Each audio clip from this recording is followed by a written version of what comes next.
Hi everyone, welcome to the National Marine Sanctuary's 5th annual Get in Your Sanctuary Days. My name is Nathan Shapiro, and I'm the current Coast Intern with the Office of National Marine Sanctuaries at Channel Islands National Marine Sanctuary.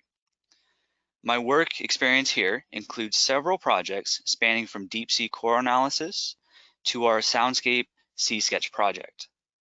Just to give you a little background information about myself, I'm a current student at California State University Channel Islands, and I'm majoring in environmental technology. Our Get Near Sanctuary celebration is held annually in August across the National Marine Sanctuary system. Throughout this presentation, viewers will be able to ask questions and provide comments in the chat box below. Please feel free to ask questions as you please, and we will do our best to go through and answer them. Enjoy the presentation. NOAA's National Marine Sanctuary System consists of 14 marine protected areas that encompass more than 600,000 square miles of marine and Great Lake waters, from Washington State to the Florida Keys, and from Lake Huron to the American Samoa. Did you know that the majority of water within the NOAA's National Marine Sanctuaries is open to compatible and responsible recreational activities, such as kayaking, snorkeling, recreational fishing, scuba diving, as well as sustainable tourism and stewardship opportunities. These activities generate considerable benefits for local economies. In terms of transportation, 76% of all U.S. trade involves some form of marine transportation. In terms of recreation, fishing and boating to kayaking and whale watching, the ocean provides us with many unique activities. And with economic benefits, the U.S. ocean economy produces $282 billion worth of goods and services, and ocean-dependent businesses employ almost 3 million people. All right, so we would like to welcome our speaker, Bob Schwemmer. Recently, he has been conducting shipwreck reconnaissance expeditions at the Channel Islands National Marine Sanctuary that resulted in the discovery of the shipwrecks George E. Billings, a 5-masted lumber schooner sunk off Santa Barbara Island. After a 16-year career in the motion picture industry, Schwemmer became engaged in maritime research as a consultant to federal and state agencies, including the private sector. As a sanctuary, we are responsible for the protection and preservation of both archaeological sites and shipwreck sites. It has become increasingly important to be able to understand how ships not only navigated the waters, but also to understand their own stories of how they came to be. One of the foundations of the sanctuary is education and sharing this information. Maritime heritage in and around the Channel Islands has been seen as one of the most interesting and riveting aspects of the sanctuary. The stories and tales that come about when recalling the maritime heritage of the islands have truly become that of legend. Researchers are directly uncovering the past and are able to construct stories of the lives and journeys of people hundreds of years ago. The waters of the sanctuary have been used for hundreds of thousands of years. First by the Chumash and Tongva people, and later by traders and merchants of the early 18th and 19th century. Since the turn of the 20th century, the waters here have become a major thoroughfare for large vessels to transport an increasing amount of goods. Because this area has had such a rich history, it goes without saying that shipwrecks happen often. One of the most famous shipwrecks off the islands is the SS Winfield Scott. This vessel was built in 1850 and was the most famous for transporting passengers and cargo during the California Gold Rush. For reference, the side-wheeled passenger steamer Winfield Scott departed San Francisco upon its last voyage on the 1st of December 1853, with over 500 passengers and shipment of over 800,000 gold bullion and mail. Intending to steam between Anacapa and Santa Cruz Islands, the Winfield Scott piled into Middle Anacapa Island at full speed at 11 o'clock that evening. There was no loss of life, and most of the passengers were rescued 8 days later by the steamer California. Next up, we will have a Q&A with Bob Schwemmer and talk about some of the most unique shipwreck stories that the sanctuary has to offer. Welcome, Bob, and it is great to have you on. Great to be here. Yeah. So without further ado, we will go into our first question, which is, what are the different types of vessels that have been lost in the sanctuary and park? And how has shipwrecks similar and different from terrestrial land archaeological sites? Thank you, Nathan. That's actually a really great question to start with. Shipwrecks at the Channel Islands actually reflect a diverse range of activities and nationalities that traverse the Santa Barbara Channel, as you pointed out. I've been actually fortunate, along with other divers, to explore European sailing and steam vessels here, American coastal traders, vessels that were engaged in island commerce, and as you stated, even a California Gold Rush era sidewheel steamer. But I'm still in search of a Chumash Tomol and a California-built Chinese junk, which ironically are both built of California redwood. But wow. To answer your question, yeah, terrestrial archaeological sites often have layers of modern events or artifacts on top of layers of earlier occupation, whereas shipwrecks tend to be isolated, which I consider a true time capsule, providing a snapshot of a given moment in time. And in some cases, we can actually trace these wrecking events to the exact date of loss, which is really important. Yeah. On the other hand, the site integrity of submerged archaeological sites continue to deteriorate over time due to the marine environment that they're located in. So, it's kind of a rush to get to these sites, survey them as soon as possible so we can, know their identity, the human stories that can be preserved for future generations long after they're gone. Yeah, that's pretty amazing. And even to be able to discover a Tomol. So the next question I have for you is, what can shipwrecks teach us about the history of the islands and the past as a whole? Yeah, Nathan, we have an amazing underwater maritime museum in Channel Islands National Marine Sanctuary and National Park. Each shipwreck has its own story to be told about the vessel and the people that were on board, either as a crew member or maybe a passenger. But one particular shipwreck I've surveyed in the years, as you stated, is the California Gold Rush sidewheel steamer Winfield Scott. And it was, of course, en route from San Francisco to Panama in 1853 when it stranded on Middle Anacapa Island with over 500 passengers and crew. And they were actually forced to live on the island for 8 days. And this is, as you mentioned, in December before being rescued. And there was no loss of life, fortunately. But from the survivors' diaries, we learned the first-person accounts of survival on the small island, which they called the Rock.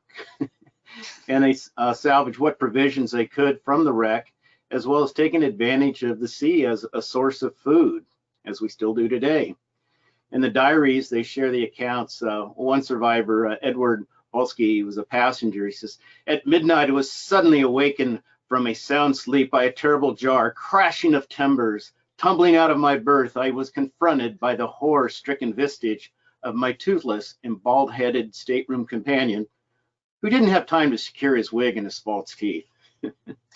Another account is actually a 19th century fisherman, Captain George Nightover, which was a former fur trader, mountain man, bear hunter, but at this point in his life, he lived in Santa Barbara and was a fisherman, and he provided fishing hooks so they could actually fish from the shore or from the salvaged lifeboats. But Winfield Scott is actually one of the few shipwrecks from the California Gold Rush period that was wrecked on its way down to Panama, and gives archaeologists a better understanding of what people were actually taking away from California. Today, the site of the Winfield Scott is listed on the National Register of Historic Places. And Nathan, maybe we could take a virtual dive on the Winfield Scott, maybe without getting wet. Can you arrange that? Yeah, we actually have a video that you guys can watch, and it'll take you into a virtual dive of the Winfield Scott. Enjoy the clip, and we'll be back in a sec.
So let's Yeah. move on to the third question, which is why is it important to preserve shipwrecks? Yeah, Nathan, one of our priorities is to protect shipwrecks is so the public may have an opportunity to visit these sites.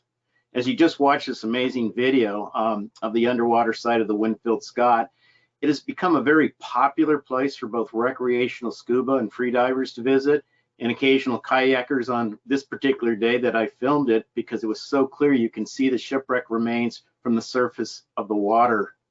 But shipwreck discoveries not only help archaeologists and historians studying these sites to have a better understanding of our maritime past, and more importantly, associated human stories, but it's a great opportunity to share with the American public and even the international communities about these unique underwater parks where historic shipwrecks are being surveyed, managed, and protected in special places like Channel Islands National Marine Sanctuary and National Park.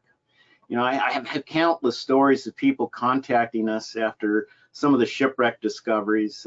One of their family members was on board, in some cases lost, and they may bring new meaning to these important human stories. The history of these ships develop over time, and we're still learning today. And we might, learn from maybe the builder's record that we uncover, or a crew member or a passenger diary, or maybe a brave person that rendered aid and was maybe the only witness. Another important historic shipwreck discovery is the passenger cargo steamer Cuba.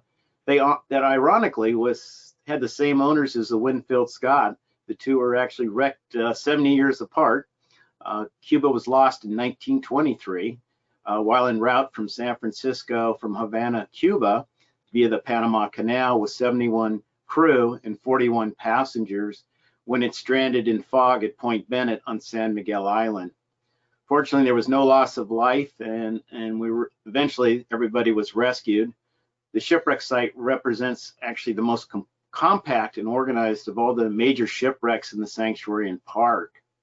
The two triple expansion steam engines still sit upright 14 feet off the seafloor nearly 100 years after the stranding. And believe me, that's a pretty impressive sight when you get to visit it. They're so large that a diver can actually swim through the machinery around the piston rods. I have records of other shipwreck strandings on San Miguel Island with spilled cargoes of lumber that provided building materials for the island ranch houses and barns and fences. And essentially, these ships served back in time as floating hardware stores. And we had another case of a British ship called the Golden Horn that wrecked on Santa Rosa Island, and its cargo of coal and its hatch covers were brought on the island by the Chinese abalone fishermen, and they used the coal to fire up their pots that they boiled the abalone on and then dried for a month at a time. So rather than bringing wood out to the islands, because there's no trees out there, again, these shipwrecks, their cargoes provided needed sources and resources. And it would really be great if you could just arrange another virtual dive and let's maybe go visit the Cuba. Yeah, without further ado, let's dive beneath the waves and take a look at the Cuba.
I do have to admit that cinematography was excellent. Thank you. And actually, seeing the note on the memory of Patrick Smith, a lot of work that we do in the Channel Islands, working with the National Park and California State Lands Commission, we couldn't do it all without having a volunteer force. And we have an organization called CMAR, Coastal Maritime Archaeology Resources, where we actually use federally trained divers, but they're volunteers. They conduct research for those that are, non-divers, as well as doing the surveys and underwater mapping on these. And Patrick Smith was one of our longtime volunteers, which unfortunately has since passed. So again, we can't do this without our great volunteers. Yeah, that's amazing to have so many dedicated people to discover all of these shipwrecks and explore sunken legacies. So we have time for one more question, and then we'll move on to closing statements. So the first question is, what is your favorite and most impactful shipwreck discovery in the sanctuary and even outside of the sanctuary? Wow, that's, in the last 3.5 years, I've been involved with 12 new shipwreck discoveries within the sanctuary system and some out. But I think the most personal touching is the USS Conestoga. It was a fleet tug that was lost March 25th, 1921, with all hands, 56 sailors, presumed lost off Hawaii, which launched the largest sea and air search in U.S. Navy history from 1921 up until 1937 for the search for Amelia Earhart. They were given up as lost, never to be, we figured the site would never be found. Of course, we doing some survey work in 2009, NOAA actually discovered a wreck site off Southeast Farallon Island. Long story short, we conducted research in 2014 and 15 with the U.S. Navy in 2015 and confirmed that USS Conestoga had left Mare Island, California for Hawaii, but was actually lost 3 miles off Southeast Farallon Island with all 56 sailors. And I was able, along with my colleagues, Jim Delgado, Assistant Secretary of the Navy, we met with 5 generations of family members in Washington, D.C. on the 95th anniversary of the sinking, and have, brought closure to the family members. And it's been extremely powerful. And it continues today. We're actually, today I was helping a family member try to identify one of the sailors in one of the photographs from 1921. That is amazing. That is extraordinary that you were able to connect with family members even from so long ago. That truly is impactful. So Bob, we have another question. This one is in reference to the George E. Billings. So could you tell us a little bit about this shipwreck? Yeah, George E. Billings was originally a 5-masted lumber schooner that was built by the Hall brothers up in Washington. It was their last sailing ship that they ever built, and the largest one in honor of George E. Billings, which worked for the company. And it pretty much worked in the Pacific lumber trade, out to the Hawaiian Islands, down to South America, bringing lumber from the Pacific Northwest, and had an interesting career. And its end of its life, it became a floating fishing barge off Santa Monica. It was a movie ship, again, transitioned up until 1941, where it was actually scuttled off a lone island offshore. That's all we knew. So for a number of years, we always wondered if it was in the sanctuary park, but wasn't sure. And we actually, one of our volunteers, Gary Fabian, had done some silhouettes of Santa Barbara Island that matched up with a historic picture from the Los Angeles Times, 1941, of the ship burning. And the landscape kind of matched up. And so in 2010 of February, we actually took our Shearwater, a research vessel at Channel Islands National Marine Sanctuary, out to the site. It was a multidisciplinary study of water quality, as well as looking for a potential shipwreck. And we found the remains of the George E. Billings, actually on our second dive, which was amazing because all these years we'd been looking for it. And I think an important takeaway was the human side of this story was that we did a press conference in October of that year about the discovery.